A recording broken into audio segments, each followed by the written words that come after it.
central objective of any new migration policy has to be control over the movement of people using a combination of work permits and a cap, and we would look to control access to work and rights to settlement.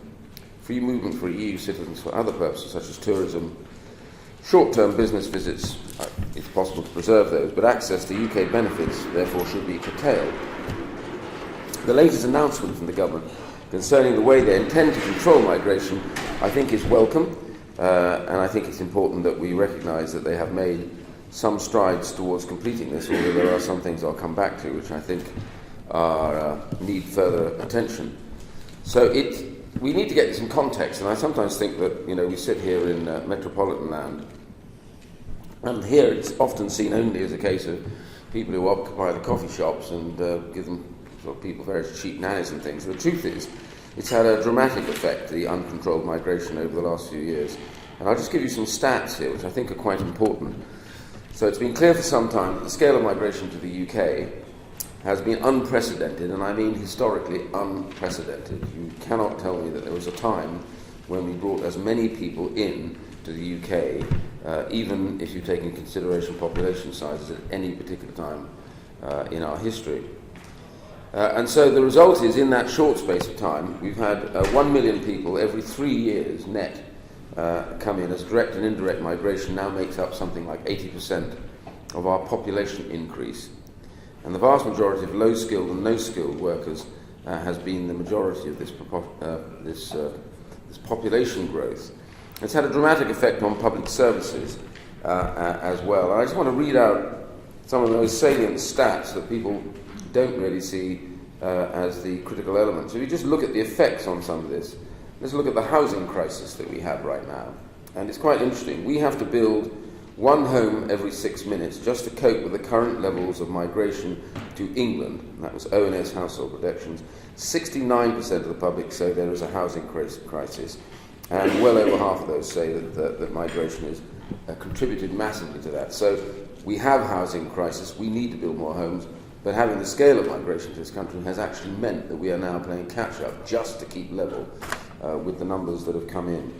There's an average of one new registration by someone from overseas with a GP every minute of the day in England, Wales and Northern Ireland. And meanwhile, the secondary school population is projected to increase by more than 400,000 by 2027, in part due to this baby boom fueled by high immigration, and 28% of births are to non-UK born mothers. And finally, in financial terms, there's been a complete revisit on this. And immigration is costly to the Treasury. And over the period 1995 to 2011, it resulted in a net fiscal loss of at least 114 billion, about 18 million a day. And a Migration Advisory Committee report revealed that immigration cost a total of 4.3 billion in the last years. And those points, I think, are important because it sets in context the reason why we need to control migration. We're not talking about eradicating it, we're simply talking about controlling it, which is critical. So it's suppressed wages, as cheaper labour meant that British workers with homes and families couldn't compete, and companies relentlessly pursued in the UK cheap labour while slashing training. And it's small wonder that the UK, of those that start work at entry level in the UK, fewer than 20%, nearer 17% actually, will progress beyond entry level work for most of their lives. It's one of the lowest. Onward projections of any of the developed countries in the Western world. And that's why in 2016-2012, people in communities up and down the land believed politicians no longer listened, and I think that had a huge effect on the way that people voted. The irony is that the most developed countries have not become so addicted to cheap labour as the UK has done. They're more productive because they invest much more in training, technology and automation, even in social services. And they're jokingly referred to us as the cheap labour capital of the Western world. So over a year and a half ago, I laid down some things I thought the government needed to do. First, it should ensure that UK businesses seeking to employ foreign nationals have shown that the UK nationals with the correct skills cannot be found in the UK, even within the reasonable travel to work areas. Second, it should ensure that the areas of high added value but low volume system remains flexible enough to accommodate the needs of industry and academia. It should ensure that Irish nationals continue to be accepted in effect as UK nationals, which they have done long before we were in the EU. And it should make clear that EU nationals already resident in the UK, once registered, are welcome to stay and be treated as nationals with regards to their work. However, these rights, and this is the important point Barney's raised before, these rights must be adjudicated by UK courts, not the ECJ, which is in the offing at the moment. And the central purpose of the new system should be to ensure control over the movement of people while retaining largely unhindered entry for EU visitors, and students and tourists, etc.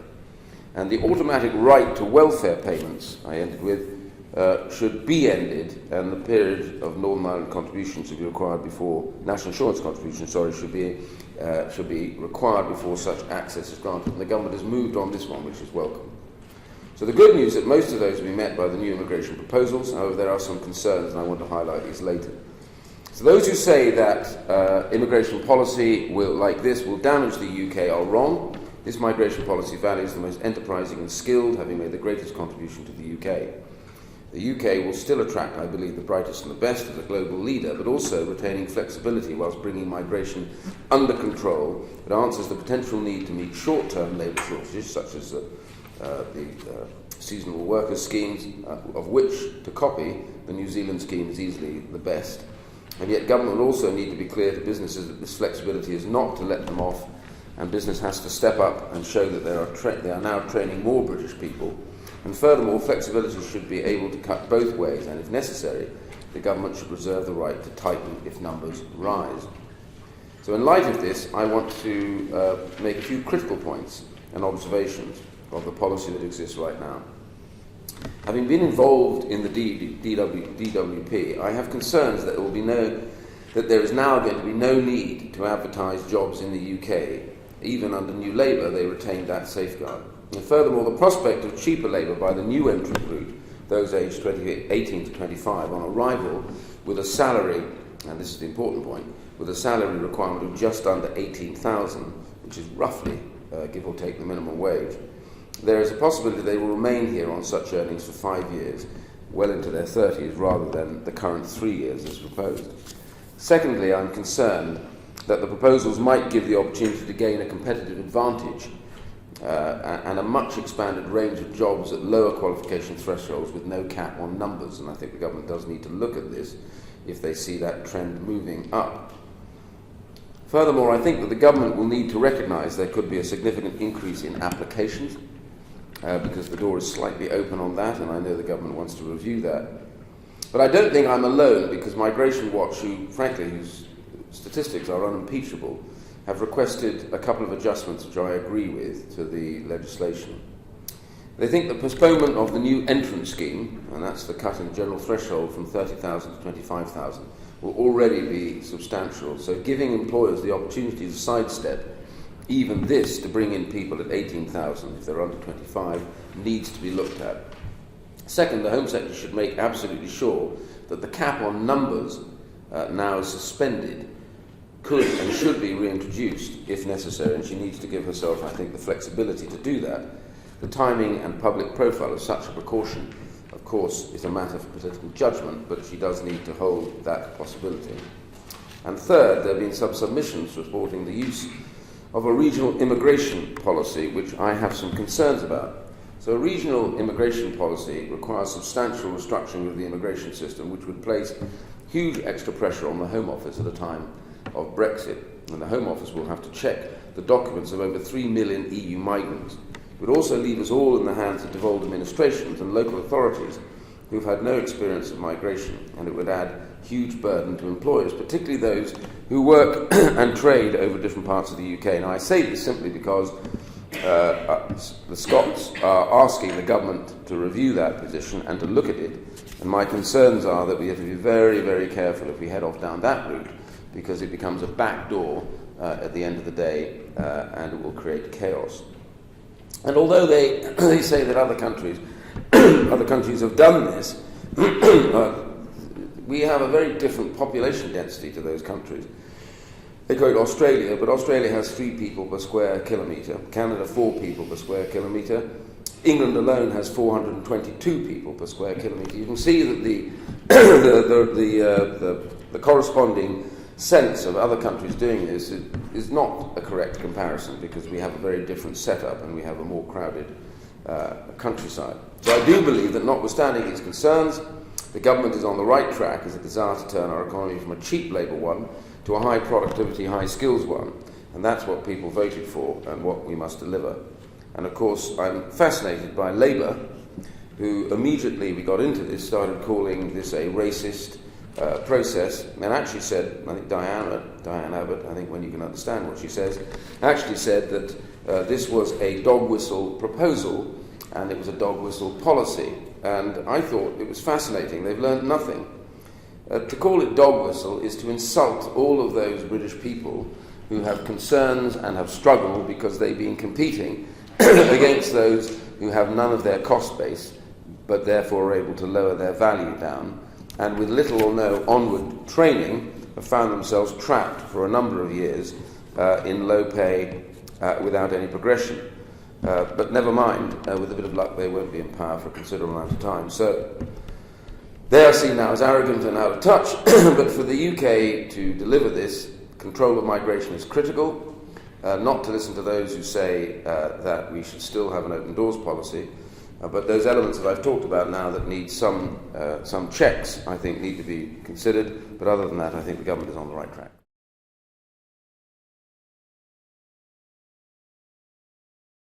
What I'll probably do is look through the lens of the four-pillared trade policy and regulatory policy that I've talked about in the past. And those who've heard me speak, I think in April of 2017, which seems 3 years ago almost now, we laid out a four-pillar trade and regulatory policy for the UK. So it might be quite useful to go through those four pillars and see where we stand on all of them and what where the good news is and where things I think still need to be refined.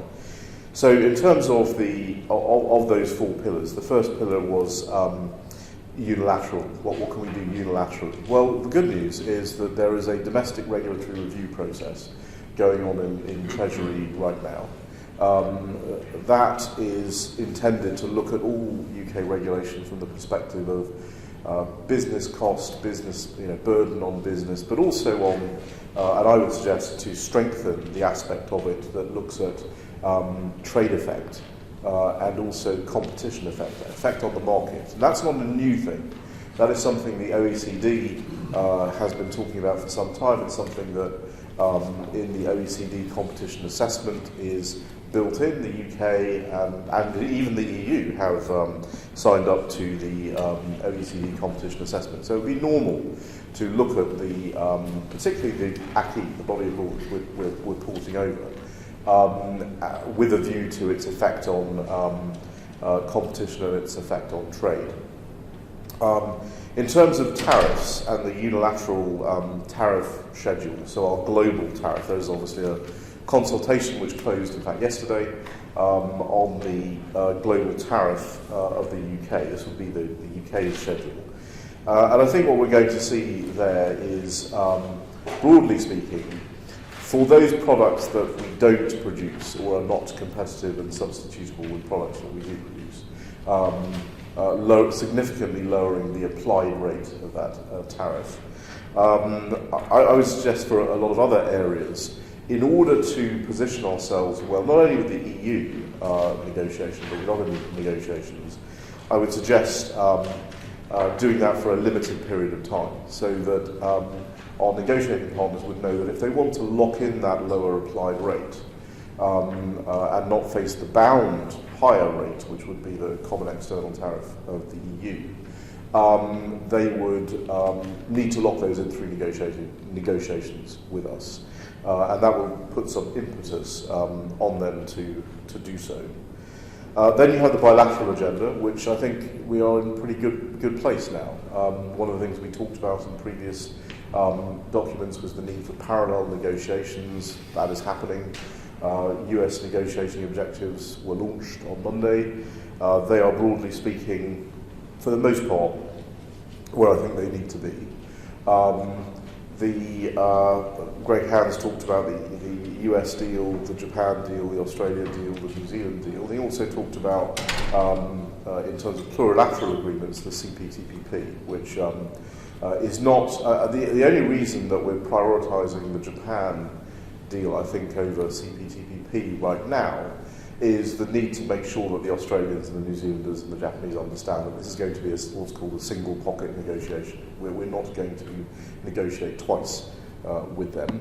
And as soon as they fully realise that, then the pathway will be open for CPTPP accession. On the US bilaterals, I'll just make a couple of points. One is, people in the room may not agree with this, but I think it's very important that we understand it, that there is an emerging Trump sort of trade doctrine.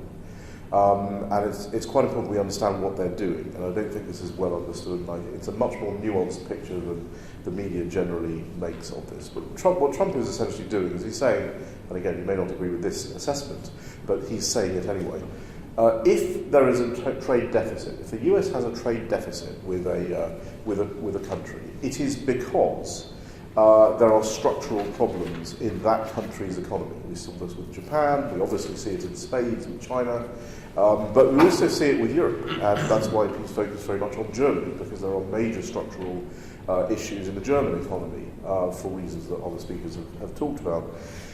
What they're going to do, the Trump trade doctrine, is to bring those countries to heel with tariffs, and then have that structural discussion.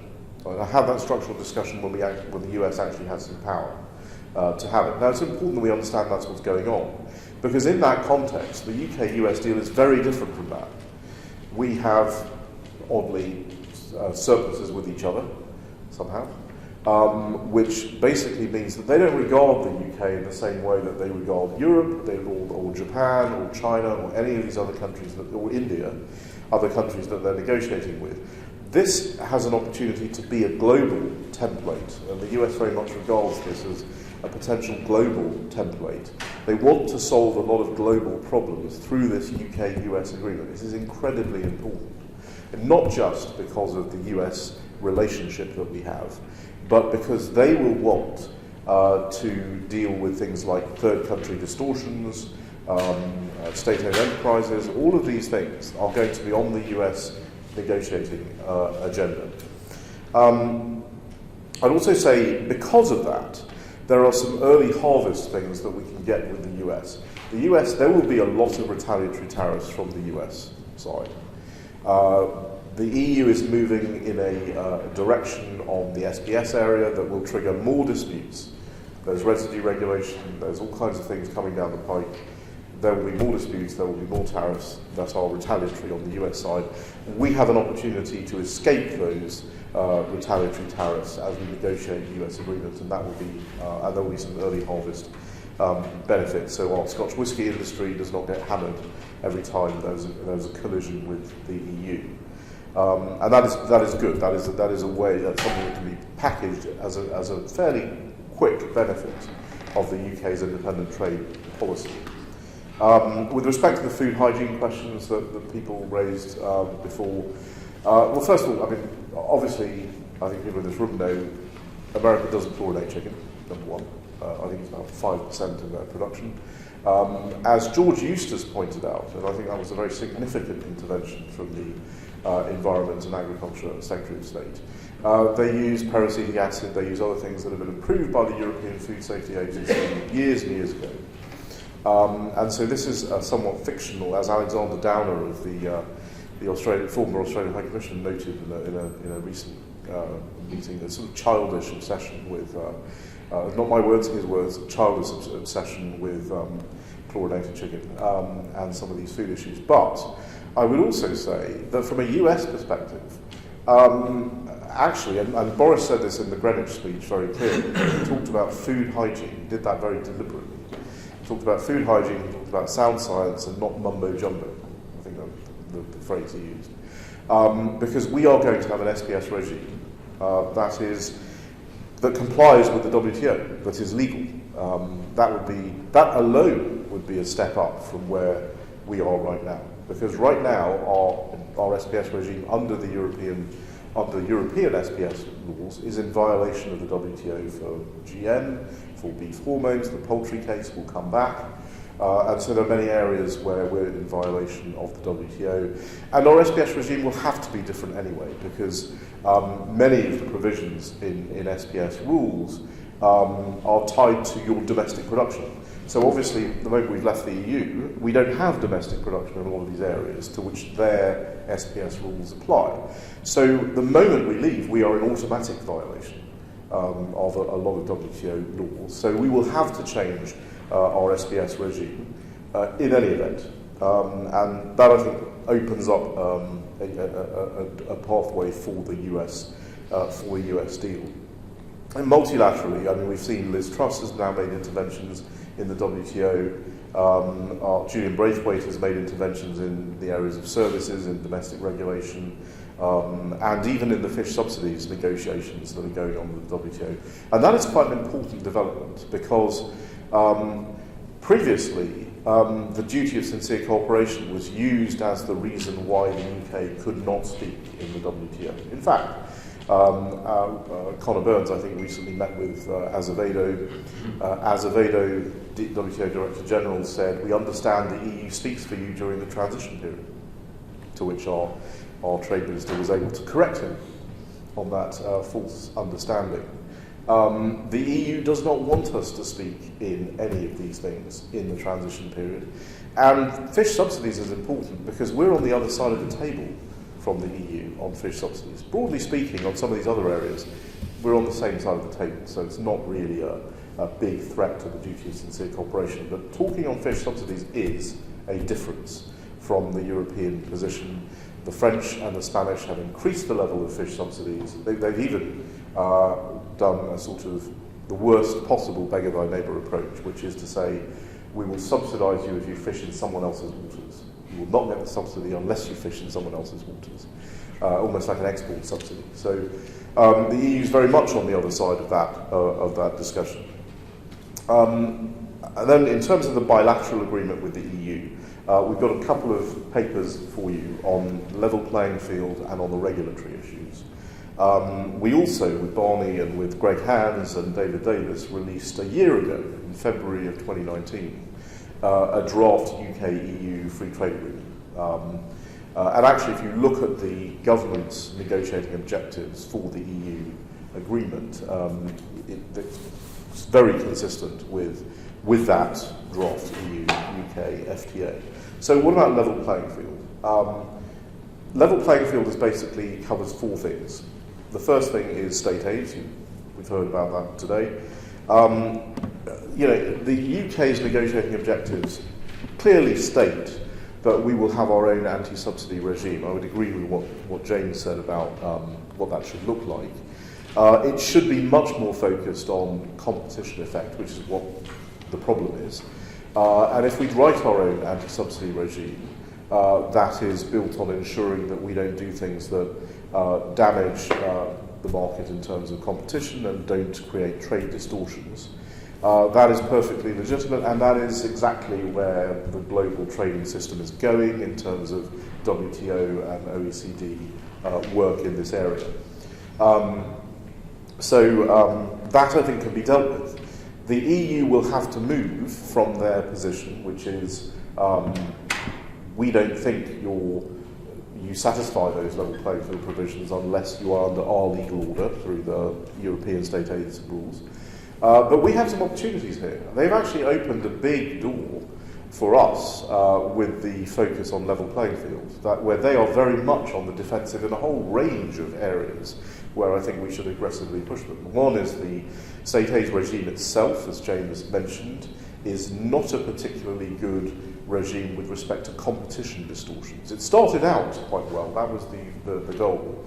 But there are lots of holes in the state aid regime, and we can raise those in the discussion. The other two areas, and it's perfectly permissible to have a chapter in the agreement on competition policy and state aids that says the UK will have its own anti-subsidy regime. And it is even possible for the EU and the UK to agree what are the core elements of such a regime, provided, of course, that the obligations go both ways. The EU will, and maybe that's an opportunity to improve their state aid regime. The other two areas, labour and environment, they're again very straightforward. I mean, all you say on labour and environment is exactly what most trade agreements say, and what the US negotiating objectives for us already say, which is that we won't lower our labour or environmental standards to seek trade advantage, in order to seek trade advantage. The lawyers in the room will understand that does give you some flexibility, but that is a very normal provision, and they should be comfortable with that. The final area is regulatory, and again, they're going to have to move off this vision that regulatory harmonisation is the only way to achieve a level playing field. And here, the regulatory paper that you have, that I've left over there on the table, deals with equivalence, adequacy and regulatory recognition based on what the best thinking in terms of WTO, OECD and other international organisations is. And that is essentially, both sides, EU, UK, have committed to a good regulatory practices chapter, which is a good thing. That good regulatory practices chapter will basically say we will regulate in ways that are transparent, that properly do cost-benefit analysis. I would add to that you also want to regulate in ways that damage trade and damage competition as little as possible, consistent with legitimate, publicly stated regulatory goals. That's a good internal discipline. And that is something that it is open for the UK government to suggest to the Europeans as best-in-class, good regulatory practices chapter. Both sides have also got regulatory coordination mechanisms built into the agreement. And I think with respect to recognition, equivalence, adequacy, we ought to have in the agreement provisions that say, provided you satisfied the good regulatory practice chapter, provided your regulations are aligned in terms of ultimate goals, not the regulations themselves, but the goals are aligned, and provided your regulatory system objectively achieves those goals, which is the WTO, SPS, TBT standard anyway, equivalence, adequacy, recognition should not be unreasonably withdrawn. And that will give the private sector something to trust in terms of the equivalence decisions that are made. It preserves our sovereignty and our ability to do what we want to do, but not in ways that damage the other aspects of the trade agreement. And I think the EU, will have to get over that, and they will have to support those objectives in order for an agreement to occur. And that's a fairly binary decision. I mean, and that's why the June deadline, quotes deadline, is quite important, because this is a decision they can make now. If they're not going to make this decision, if they are going to constantly say that our legal order has to be under their supervision in some way, there's never going to be a deal. And we may as well know that now. We can have a big debate about what precisely the regulatory provisions say, and that will be the knockdown, drag-out negotiations that happen in December the 31st. But the basic, getting them on the actual battlefield to have that proper war as opposed to the phony war that we kind of have now, that has to be done very quickly. And it's either going to be done or it's not going to be done. And that's up to them. Then I would say on fishing, obviously the government's position is going to be separate negotiations. They're not going to sequence them in the way the EU wants. And again, the fact that the EU has opened the door on level playing field, again, gives us an advantage over them, because it's perfectly legitimate in a fishing access negotiation on your territorial waters or your exclusive economic zone to say, we're going to give you one level of access if our fishermen can demonstrate that you, the Spanish and the French, are subsidising your fisheries industries in order to fish in, or they only get the subsidy if they fish in our waters, then you'll have a very much lower level of access. And I think that's a very legitimate point. It's one that economically will be very difficult for the EU to disagree with. That comes to the point of external leverage. And that's why the parallel negotiations are so important. We now have the external leverage of the US. For the first time, about a week and a half ago, the US Congress, the US-UK FTA caucus, actually wrote to Rob Lighthizer and said, we want to do the UK-US deal first before the UK does a deal with the EU. That is a very significant change. The US position, and all countries' positions before this, has been, well, we want to see what you are with the European Union before we decide what we're going to do with you. And we've been desperately trying to tell them, no, you don't need to do that. It's going to be an FTA. You negotiate with countries that are negotiating FTAs all the time. But this is the first time where the US has recognised that it has an interest in the UK diverging from the European regulatory system, not just in SPS but in other areas. And that is very, very significant. That will give us a lot of leverage. And then the final thing I would say is on economic modelling. And Edgar touched on this in his question before. The US International Trade Commission evaluated the benefits of the TPP when the US was part of the TPP, and what the ITC said was, on tariffs we can understand. We've got good models now on tariffs, so we can figure out the benefits of tariff reductions. But in terms of behind-the-border regulatory barriers, which are far, far bigger in terms of economic quantum, we have no idea.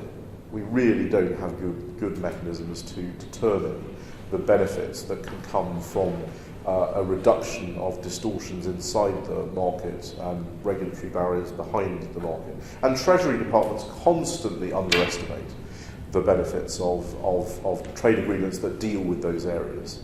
So the New Zealand Treasury underestimated the effect of the New Zealand-China agreement by 500%.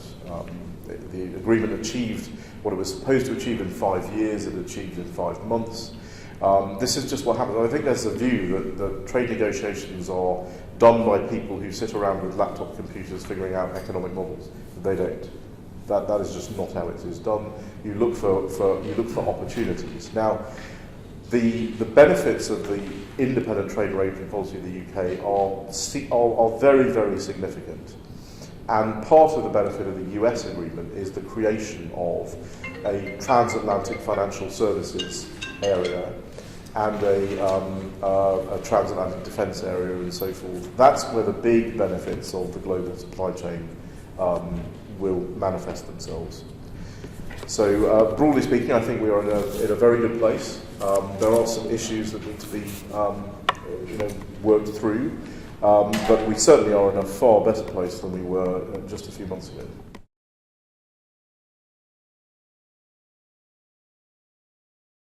Northern Ireland has been central to the controversy around leaving the EU and the Brexit negotiations, a position which we don't believe was ever warranted because the issues and the problems which were attributed to Northern Ireland's involvement in the whole Brexit negotiations, we believe were blown up out of all proportion to achieve a certain goal by those who wished to remain, and that was to say that if you don't want to have the break-up of the United Kingdom, then you've got to stay in the single market and you've got to stay in the customs union. And as a party which supported Brexit, despite the arguments that were made that this was a way of saving Northern Ireland's position, we voted consistently in the House of Commons to ensure that there was no arrangement that got support in the House of Commons that would have kept the United Kingdom in either the customs union or the single market. And I think earlier on one of the speakers did mention, Greg Hands mentioned, that the vote on the customs union was won by 2 votes. We were proud to say that we played our part in making sure that we did not remain in the customs union. The irony, of course, is that despite that, the only part of the United Kingdom which is now going to remain under the customs code and under single market regulations, the whole of the single market regulations, is Northern Ireland. And the main objective we see in the negotiations is to find ways of undoing what has been agreed in the withdrawal agreement. There is some confusion, I've got to say, and it does worry us, between what the government is saying on this issue in relation to Northern Ireland and in relation to the withdrawal agreement. The Prime Minister has made it quite clear that there will be no border down the Irish Sea, and yet at the same time government ministers insist that we will keep to all of the requirements within the withdrawal agreement. And indeed, I think it was highlighted when Michael Gove was making his statement about the government's stance in the House last week, when within the same breath he was saying we will abide by our obligations, and yet giving an assurance that there wouldn't be a border down the Irish Sea. The two are incompatible. I don't care what anybody says, they're incompatible, and it's an issue which needs to be addressed. In the meantime, the EU have made their position very clear. And in a recent seminar with business people at Queen's University in Belfast, Michel Barnier and the EU negotiators took a very hard line. The withdrawal agreement is legally binding. Its terms are clear. The British government must now start to implement it. The structures required for doing checks between Northern Ireland and GB have to be in place by the end of this year, when we leave the EU totally with the agreement in place. And the nature and the scope of those checks has to have been agreed by the Joint Committee. And the EU, Michel Barnier made it quite clear. In fact, there were a number of things which were put to him. Just so we get a flavour of where we are on this. He was asked, for example, what about a container, or the many lorries we see coming from Marks and Spencer's, Asda stores, etc. in Northern Ireland, sometimes will be with 7,000 or 8,000 different items on them. Will they be, and only going to specific stores, by the way? This is 97% of the trade which goes from GB to Northern Ireland. It goes from one point to another, and the point which it goes to is the end point. The term which the freight trade use, it goes to dead end hosts. It's not going any further. Goes to an Asda store and I go and buy my cornflakes or whatever it happens to be, and that's where it doesn't go into the Irish Republic. And he insisted that until it could be shown that those goods were not destined, or part of that load were not destined to go into the Irish Republic, then checks had to be carried out. So, 97% of trade could have been exempt if there was flexibility shown. The EU are insisting that no, that wouldn't be the case. And there were lots of other examples given. So there's a hard line attitude being taken by the EU on this. I suppose one of the fears which we have in Northern Ireland is that there are lots of contentious issues which will need to be dealt with during the negotiations. And the fear which we have is that the Northern Ireland issue will be set to the one side. It's been done, the withdrawal agreement's been signed, the terms are clear, end of story. I think that would be a mistake. A mistake for a number of reasons.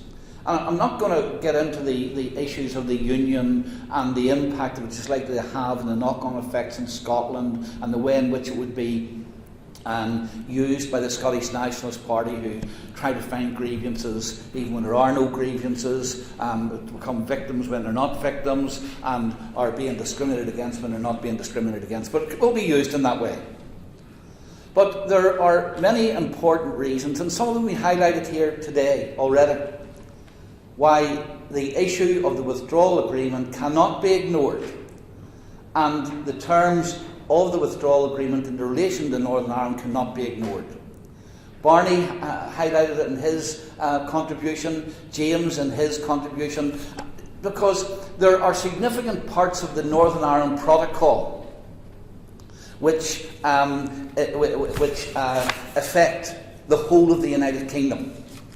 The European Court of Justice will be the ultimate arbiter as to whether or not the UK has abided by its obligations.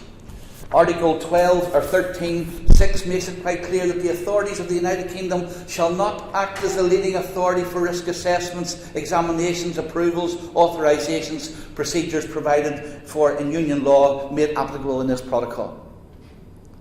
The state aid rules, again, Article 10 makes it quite clear that the state aid rules will apply to the provisions of Union law listed in Annex 5, and this protocol shall apply to the United Kingdom.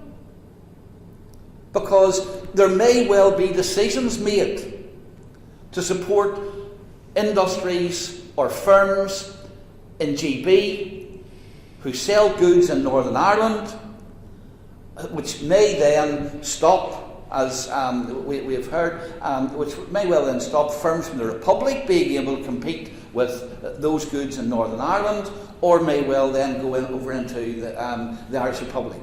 So state aid rules will not just apply to Northern Ireland.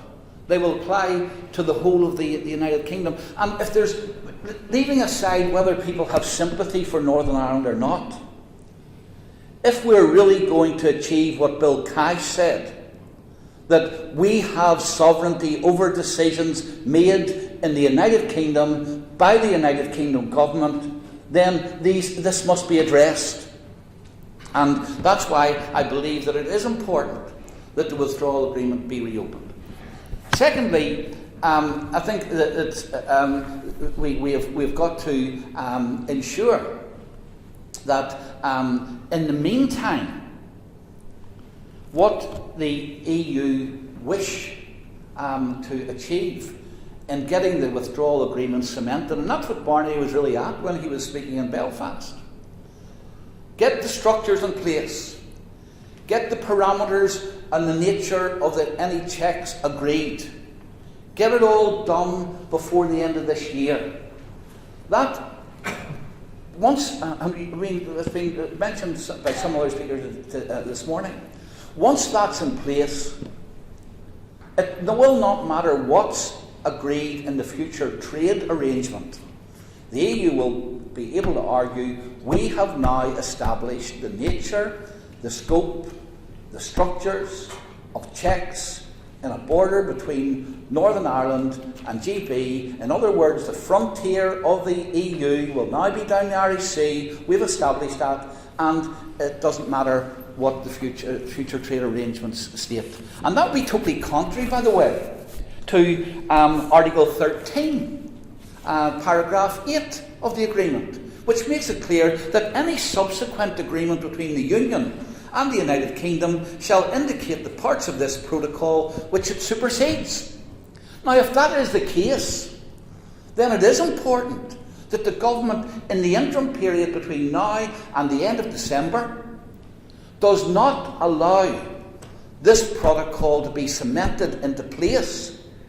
Because otherwise, that promise and that statement in paragraph 8 of Article 13 becomes meaningless. So the first thing that we're saying is that, first of all, there should be no immediate movement on either setting up a joint committee, making decisions in that joint committee, introducing the infrastructure for checks between Northern Ireland and the Irish Republic, and GB, until we have in place what the future trade arrangements are. Secondly, that when it comes to the withdrawal agreement, there are very good reasons, very good national reasons, let alone Northern Ireland reasons, for ensuring that the withdrawal agreement is reopened and that these issues are addressed. The third thing is this, and it comes down to the conversations that we already had this morning about equivalence, etc. Because, of course, some people think that the checks, if we could get, and this will be one of the objectives which the government has, if we got an agreement which had no tariffs and no quotas, a lot of the arrangements and a lot of the necessity for checks, at least to collect taxes, would no longer be in place, though quite honestly we have seen on the Irish border that taxes can be collected without any physical checks anyhow, because they are every day. In fact, there's hundreds of millions of pounds of VAT and excise duty collected in movements across the border. It's all done electronically. So the physical checks are probably not all that important when it comes to those things. But if there is to be a free trade arrangement which has no checks, no taxes and no quotas, then of course some of the arrangements within the protocol are no longer necessary. The real damaging area, of course, comes when you look at the regulatory alignment. And quite rightly, Bill in his comments made and John in his introductory comments made it clear that regulatory alignment really would be anathema as far as Brexit is concerned. Brexit wouldn't be occurring if we had regulatory alignment. There is no reason why, as Shanker has pointed out, we can't have the equivalence, we can't have what are the objectives of any regulations. Well, we're aiming for the same objectives and that's how it should be judged. But if that is established in the future trade arrangements, and if those that is the outcome, then why can't that be applied to Northern Ireland as well? There'll be no need for the kind of regulatory alignment issues which are so heavily dealt with in the protocol. Because don't forget, in the protocol there are 300 pieces of legislation, EU legislation, which Northern Ireland would have to comply with. There are 2,000 pages of the customs code that we would have to comply with. And if we come to a future trade arrangement which allows equivalence, which allows judgments to be made on standards on the basis of we're aiming for the same objectives, etc., then those parts of the protocol we would argue, would then, under paragraph 8 of Article 13, would no longer be applicable, because the UK government and the EU government, the EU negotiators would have come to an arrangement which would have done away with them. One final point that I want to make, and that's that the outcome of these negotiations, of course, is uncertain. The government, in our view, has quite rightly set a deadline of the end of this year. No more mucking about. We don't have to look over our shoulder anymore at a bunch of people in Parliament who are determined to undermine and thwart the will of the people of the United Kingdom. So we could leave, conceivably, we could find ourselves at the end of this period with no agreement having been reached. And here I think that it is important that we understand what the position of the government would be. If we leave and we haven't reached an agreement, I think it's inconceivable that the government would be honouring that part of the agreement that hands over £34 billion to the EU. I think it would be inconceivable that the government would abide by the commitment that UK courts would bear in mind the decisions of the European Court of Justice. And if that's the case, if those parts of the agreement are not going to be adhered to, then our argument is that a no deal at the end of December should also mean that there is no deal in terms of the Northern Ireland Protocol. And that's important. Now, some people have said, and I remember we put this to Geoffrey Cox, and he said, "Oh, no, that's not the British way of doing things. If we have made an agreement, we are honourable people, and we will abide by that." And some people say, so how do you get out? If that is the attitude we've taken, and also the point he made, and Barnier has been at this in Belfast as well, when he said, look, we expect, even in the event of the British government coming to no agreement, they have done a deal with us, we expect them to honour it, and if they didn't, then everybody else they're trying to do trade deals with across the world will be looking at them and saying, these are a bunch of charlatans, you can't deal with them. The protocol itself is peppered with commitments to best endeavours being made.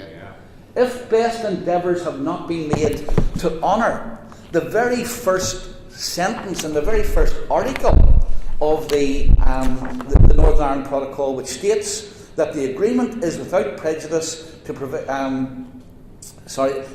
in respect of the constitutional status of Northern Ireland and the principle of consent, which provides that any change in the status can only be made with the consent of the majority of people in Northern Ireland. That the agreement itself says that it does not intend to undermine the constitutional position of Northern Ireland. If best endeavours have not been made to reach an agreement which allows for unfettered trade within the single market of the United Kingdom, and to find ways of honouring the promise made that Northern Ireland will stay part of the United Kingdom, be regarded as part of the United Kingdom under Article 6 of the Act of Union, be able to adhere to the terms of that, then I believe that the government would have ample grounds for saying, we have made best endeavours, they have not achieved the outcome, therefore the agreement doesn't stand.